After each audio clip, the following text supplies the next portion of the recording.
Welcome to our webinar, Anxiety 101, Is It Time to Worry?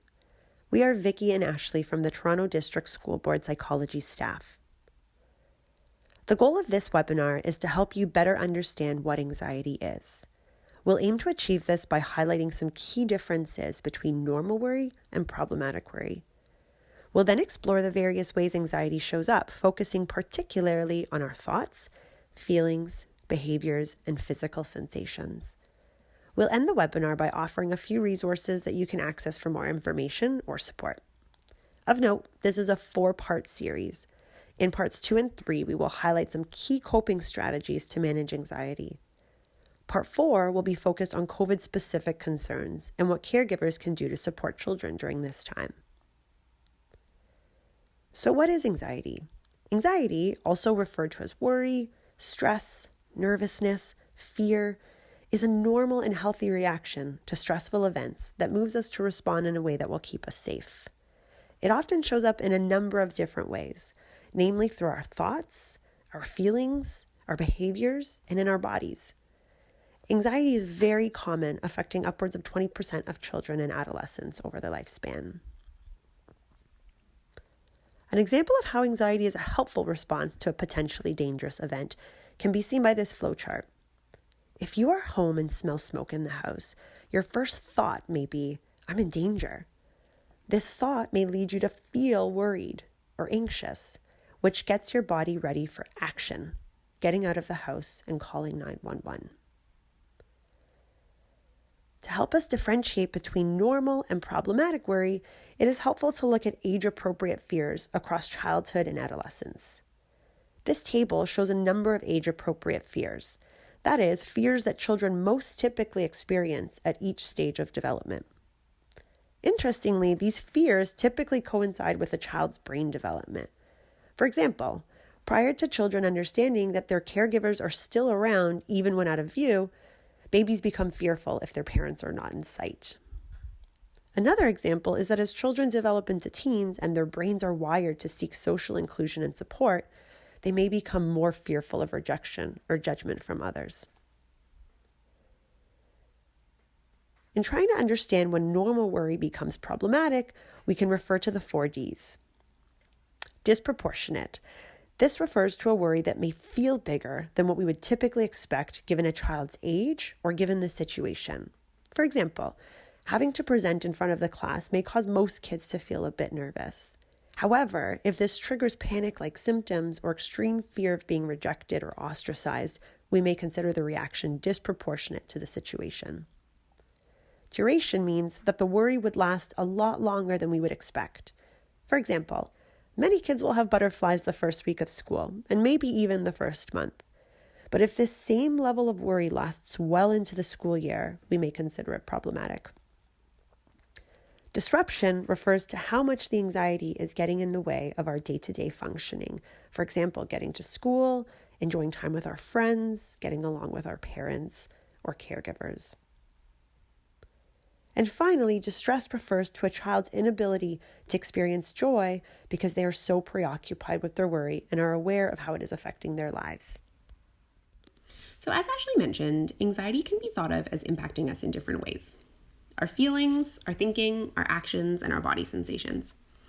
And the signs that we're going to discuss are things that most caregivers and teachers will see occasionally, but it's when they're more frequent or more intense that it's more likely an indication of worry. So first, anxiety can impact how we're feeling. Oftentimes, it seems to adults that the worry is really out of proportion to the situation. So sometimes this means expecting the worst case scenario.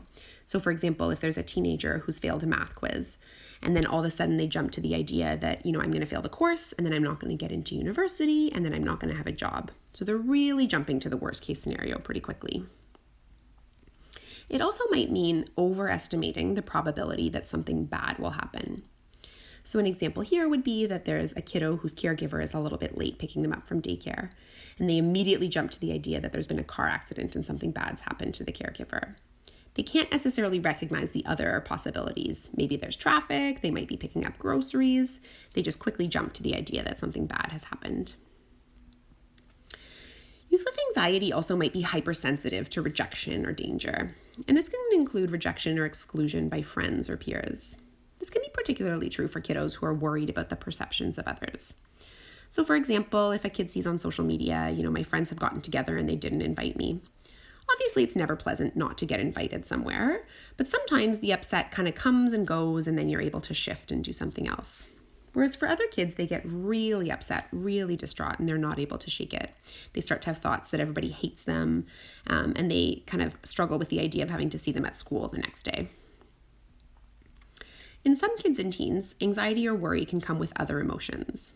So in younger children, this might be anger or temper tantrums, particularly if they're having difficulty coping in situations that are hard for them. Maybe it's a math class or unstructured recess time. And in teenagers, it might be irritability or sadness. Anxiety can also be seen in our thinking patterns or the things we say to ourselves in our mind. Kids with anxiety are often thinking and talking a lot about worries. And for some kids, they seem to just worry about everything under the sun. So today it's their marks, and then it's something they hear on the news, and then the next day they're worried about someone being mad at them. It can feel like a game of whack-a-mole where you're kind of just moving from one thing to another. For other kids, they might be worried about something super specific. So it might be the death of a loved one or what other kids and teens think about them. Students with anxiety also might find that they have difficulty concentrating. So for example, on lessons or schoolwork. And sometimes kids with anxiety have difficulty concentrating because their mind is consumed with worry. You could think of worry as like pulling their attention away. So this might be the kiddo who isn't listening in class because she's worried that something she ate at lunch has poisoned her. Other kids find that they're feeling so overwhelmed or worried that their minds go blank. So this might be the student who feels like they knew everything before the math test. They were super prepared. But then all of a sudden when they sat down during the test, they kind of felt like a deer in the headlights. Their mind had gone blank. Anxiety also has certain kind of thinking patterns that often go with it. And we think of these as negative thinking patterns. This could be negative thoughts about the future, so I'm going to fail this test. Or negative thoughts about yourself. I suck at reading. No one likes me. I'm so boring. Anxiety can also impact our behaviors or the actions that we do. And one really common characteristic of anxiety is avoidance. So we avoid things that we're afraid of, and that can be, avoiding social situations, refusing to go to school, not doing things we used to enjoy. And obviously some kind of worry and shyness about meeting unfamiliar kids is normal, and we certainly don't need everybody to be an extrovert. This is more concerning if the withdrawing and avoiding is coming from a kid who wouldn't necessarily you wouldn't usually see that from. So for example, if there's a grade 8 student who's usually the leader of the school council and now all of a sudden they don't want to see friends or they don't want to do group work, they're spending all their time alone. Another behavior that's often associated with anxiety is perfectionism. And this can be perfectionism about different things, school, appearance, all sorts of stuff. If we take the example of appearance, again, you're asking yourself, is this excessive and is it getting in the way? So lots of teenagers spend time getting ready in the morning, but when it's multiple hours, when it's accompanied by low self-esteem, when it's making them consistently late for school or they're refusing to go certain places because they think they look bad, that's a little bit more worrisome. Often kids and teens who are worried want to seek reassurance. They want to check things out and make sure everything's okay. And oftentimes you might say that they're asking for reassurance, but they're not always accepting it. So you're getting the same question again and again, or you're getting a lot of what if questions.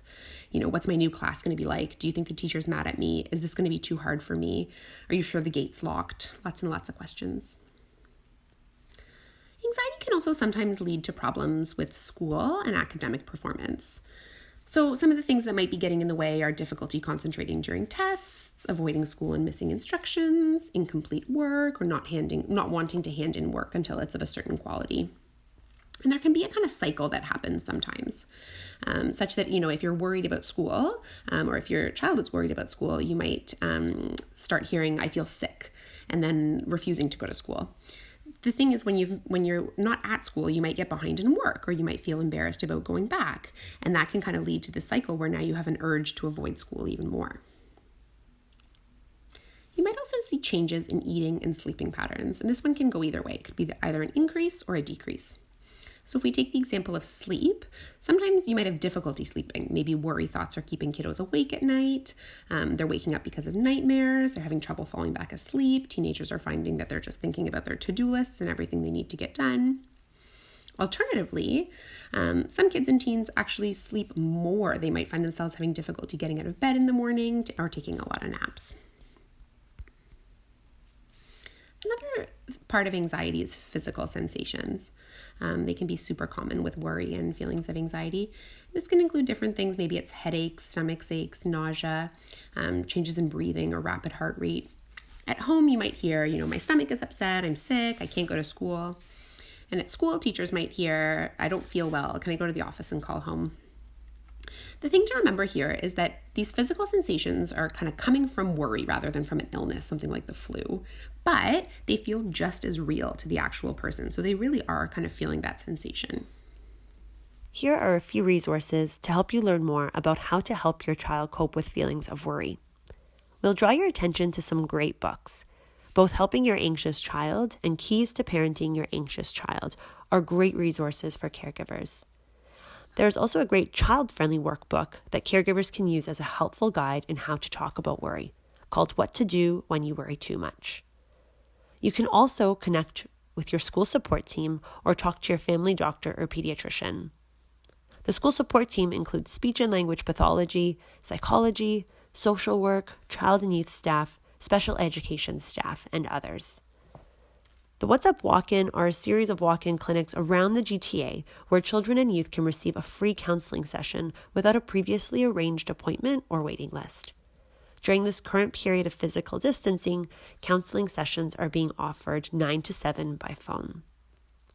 There is also the Kids Help phone with the number listed here, 1-866-668-6868, or text CONNECT to 686868. And finally, tune in to parts 2 and 3 of this series to learn about a number of strategies to support your child.